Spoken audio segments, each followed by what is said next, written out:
One of the benefits of my job is that I get to travel all around the world.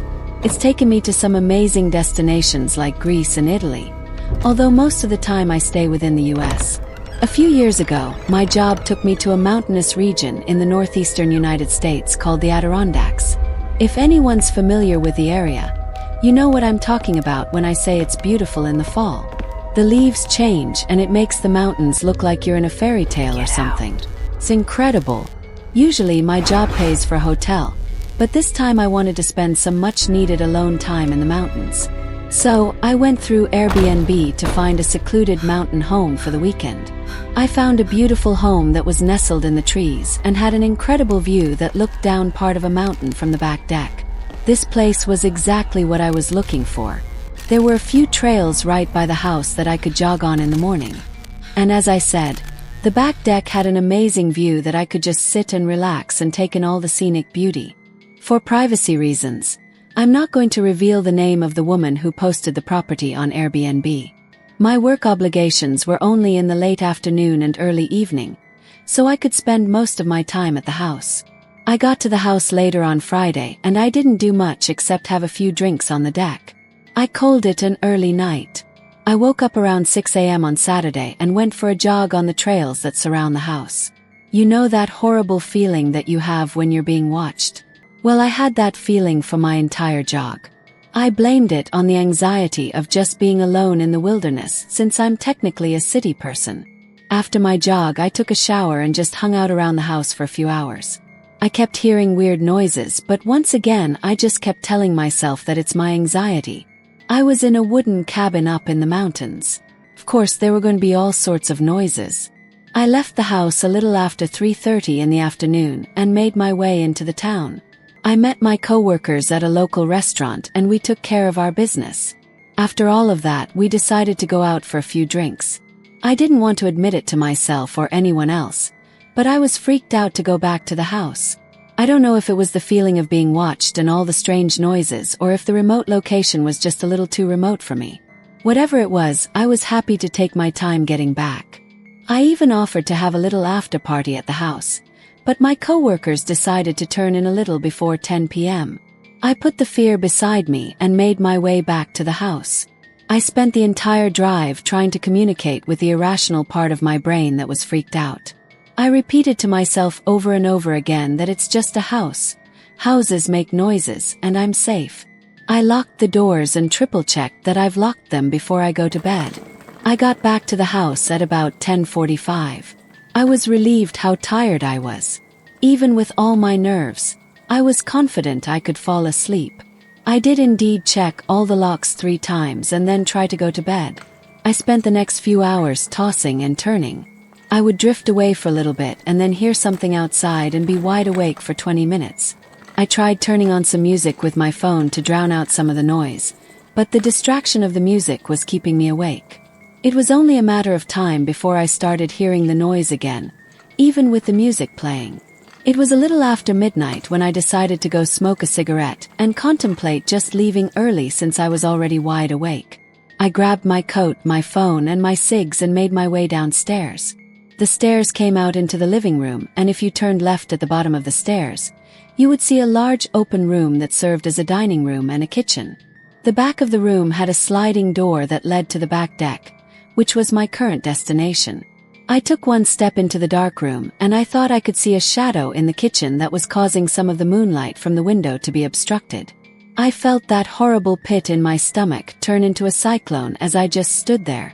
I kept telling myself that it was just shadows and it was nothing to fear.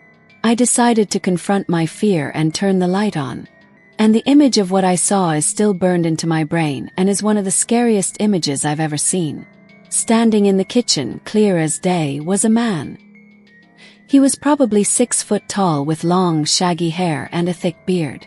I would say he was late 30s if I had to guess. There was a brief standoff where neither one of us did or said anything. It couldn't have been longer than 10 or 15 seconds, but that specific moment felt like it lasted hours. He was hunched over a bit and just staring at me. With no notice, the man lunged at me with a full sprint. Thankfully, there was a counter in the middle of the kitchen, so he had to go around the counter, which gave me the time to run back to my room and lock the door. I realized that this is what stupid people do in horror movies, but at that moment, it seemed like the best possible solution.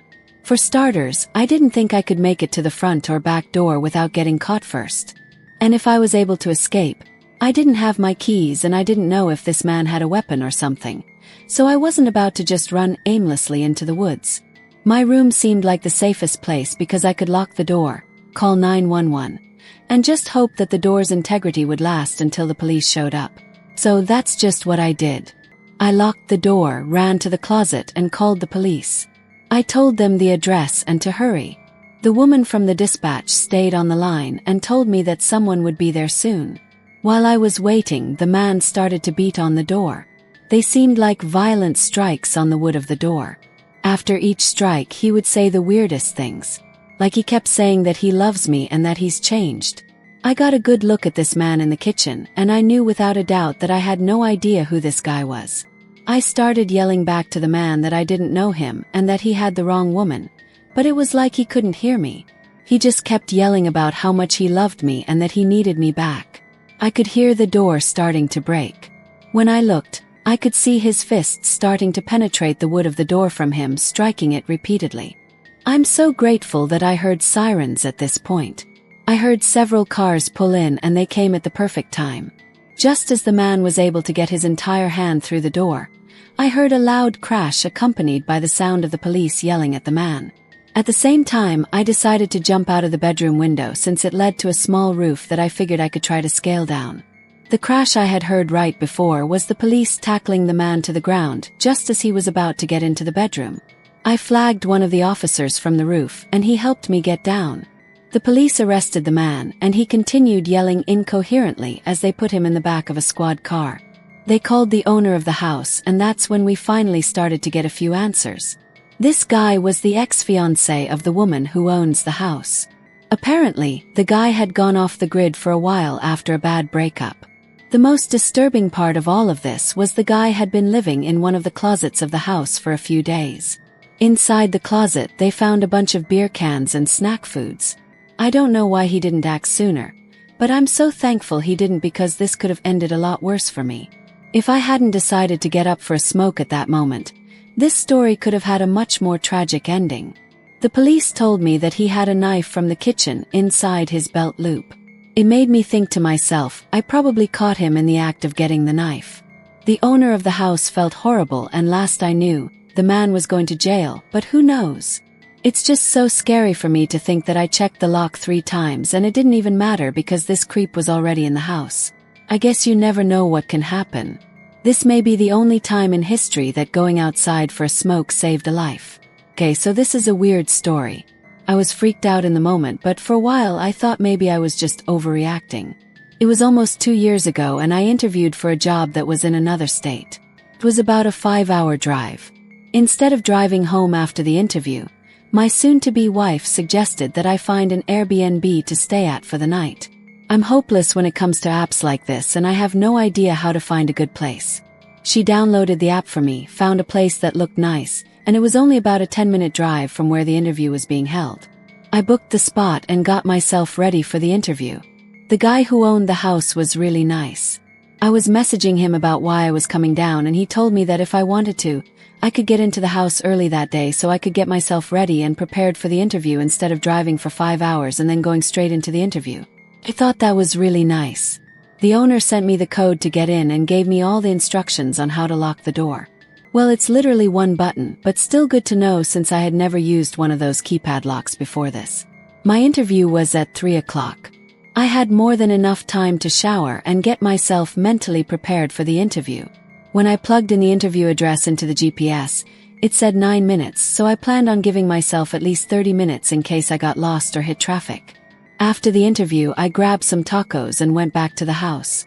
I thought the interview went well, but of course I spent the next few hours second-guessing every answer I gave. I tend to do that when I'm nervous. I didn't do much of anything that night except eat, talk to my girl on the phone and watch a movie. I know all these places are cleaned, but I still find it weird to sleep in someone else's bed. I'm just weird like that. It's why I don't travel a lot or go on vacation. I on sleeping on the couch and heading out first thing in the morning. The living room was cozy. It had a big, fluffy, wraparound couch that was in front of a fireplace. Above the fireplace was a huge TV. Just to sweeten the deal, the room also had surround sound. I was perfectly content just staying in this room all night and watching movies until I dozed off and went to bed. Around 11 o'clock that night, I grabbed a blanket from one of the beds and I threw on Avengers: Endgame. I was only about 15 minutes into the movie when I started to fall asleep. That sleep didn't last very long as I was awoken by the sound of the doorbell. I just laid there for a few minutes and looked around. I didn't know if I was dreaming or if it was the movie or something. Then a few seconds later, the doorbell chimed again. I couldn't believe it. The doorbell was actually ringing. I grabbed my phone and saw that the time said 11:33. I couldn't imagine who would be ringing the doorbell at this hour. My first thought was just to ignore it. Then the bell rang again. Every time it rang, it made my heart basically jump out of my chest. At the fourth ring, I decided I was gonna go check it out. I was thinking to myself, what if it were like the police or something? I cautiously made my way to the door, and before opening it, I looked out the front windows that gave me a somewhat view of the person. It was a skinny guy and he was holding up a small brown bag in his hands. He had his head down and almost looked unresponsive. I went to the door and opened it, but left the screen door shut and locked. The light was dim, so I couldn't get a decent look at the guy. With his head still down, he told me he had my pizza delivery. Clearly, he wasn't holding a pizza. It was a brown paper bag. I politely told him I didn't order a pizza and that he had the wrong address. I shut the door and started heading back to the living room. The doorbell rang again. I marched back to the front door and opened it. Before I could yell go away or anything, he just told me again in a bleak and monotone voice that he had my pizza. When I shouted I didn't order a pizza, the guy responded by giving me the address of the house and said the delivery was for this address. I started to shout that it was a mistake and I didn't order a pizza. And while I was shouting, I noticed that the guy was grabbing the screen door handle. I know I should have been more freaked out, but I was just annoyed. I slammed the door after yelling at him to go away before I called the police. After I slammed the door, I snuck back to the front window and again crouched down to look at what this guy was doing. He stood there for another minute and walked away. He had a beat-up red sedan of some kind. I couldn't tell what the make was. One of the front headlights was busted. Once I saw him get into the car, I felt a moment of relief. After that ordeal, I was ironically hungry. I grabbed something from the kitchen, and as I was walking back to the living room, I saw lights still shining through the front windows. When I looked outside, this guy was still sitting in the driveway with his one high beam shining through the window. I decided to go upstairs and look out one of the bedroom windows since I would have a much better vantage point. Because the light was so bright, I couldn't see him sitting in the car, but I could see that the car was running. I was still more annoyed than anything else. My two thoughts were either calling the police or going outside and telling this guy to hit the road. I decided that I didn't want to bother the police with something that could be very small and maybe nothing. So instead, I'll just go outside and scare the guy into leaving. I threw my shoes on and marched out there like I was an Avenger. When I got to the window of the car, nobody was there. Without thinking, I turned around and ran back to the house, and immediately I locked the door. I even locked the chain on top of the door. I was trying to ask myself why he wouldn't be in the car, but the car was still running. It didn't make sense to me. I grabbed my phone and went upstairs into the bedroom. I tried texting the owner of the house, but I didn't receive a message back from him right away. I continued to look out of the window for several minutes. I contemplated calling the police, but I kept telling myself that this isn't police-worthy and I'm blowing all of this out of proportion. A few minutes later, I looked out the window and I saw the skinny man get back into his car, and it almost looked like he was coming from the direction of the front door. I watched him finally back out of the driveway, and he appeared to drive down the street and out of sight. I wasn't scared, but I was so on edge that I didn't really sleep. I spent the entire night watching YouTube videos while lying on the floor of the bedroom. At 4 o'clock in the morning, I decided to officially get up, shower, and then leave. As I was gathering my things and getting ready to walk out the door, I noticed something horrible. The front door was unlocked and ajar. Because the chain was locked, it wouldn't open any further. I just stood in amazement. I couldn't remember if maybe I left it unlocked by accident after the last incident. I was sure I locked it, but I didn't want to think about the potential alternative. Then it dawned on me that I for sure didn't lock the screen door when I ran inside. As the sun was rising, I made a run for my car just in case. And as I was backing out of the driveway, I noticed on the side of the front porch was the brown paper bag. I ran outside so fast that I didn't even notice it initially. I thought about going to see if anything was inside, but that was a question that in that moment I didn't want answered. I drove away, and at the end of the street was a disgusting green house, and in the driveway was an ugly red car with what looked like a broken headlight. Maybe a coincidence, but it looked exactly like the car that sat in the driveway the previous night. The owner of the Airbnb messaged me that morning to apologize for missing my message last night and asked how the stay was. I told him about the delivery driver, the car in the driveway, the unlocked door in the morning, and the similar-looking red car at the end of the street. He started typing because I could see the dots in the message, and then he never responded after that. I never bothered to look more into the situation until I started telling people the story. When I looked up the house more recently, it's not listed on Airbnb anymore, so I don't know what to think. It was unnerving and a little freaky for sure, but I truly wasn't that scared. I'm more scared now when I think about it because other people seem to think that this was almost some kind of setup. I'm curious to see what people think, if it all could have been just a crazy string of coincidences or if I was almost a victim of something sinister. Let me start by saying that monsters exist in this world and they're not ghosts or demons, but very real people who mean you harm. My family still hasn't recovered from the terror we experienced last summer, and I'm worried they may never fully heal. I'll start at the beginning and do my best to tell the story. My wife and I decided to take the kids on a small family vacation. Nothing crazy, just a few nights away at the ocean. I was surprised to see that finding houses on Airbnb was cheaper than the hotels that were available. My wife found this awesome place that wasn't right on the ocean, but it was only a 5-minute walk and it was way cheaper than staying on the ocean. The house was directly at the back of a dead-end street and behind the house was a creek, so it felt very private, which was cool. We got to the beach town in the mid-afternoon and we spent several hours at the beach before heading to the house.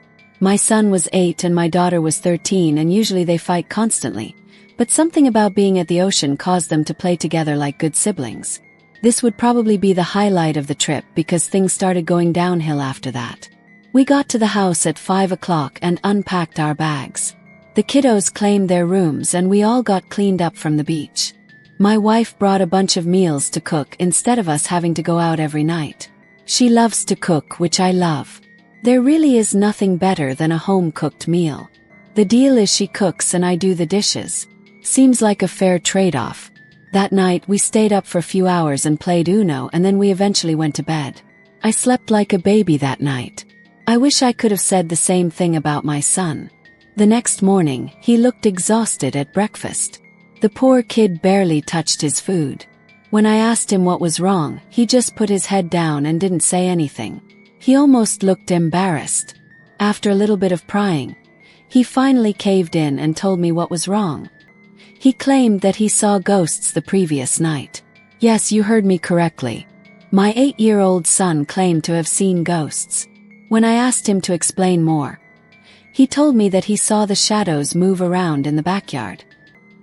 He looked out the window and saw several shadows come up to the house and disappear for a while, then eventually go back into the tree line, which was right before the creek. He said one of the shadows even turned around at one point and waved at him. The poor kid was in tears while he was telling me. Whatever he saw or whatever he thought he saw, it clearly freaked him out.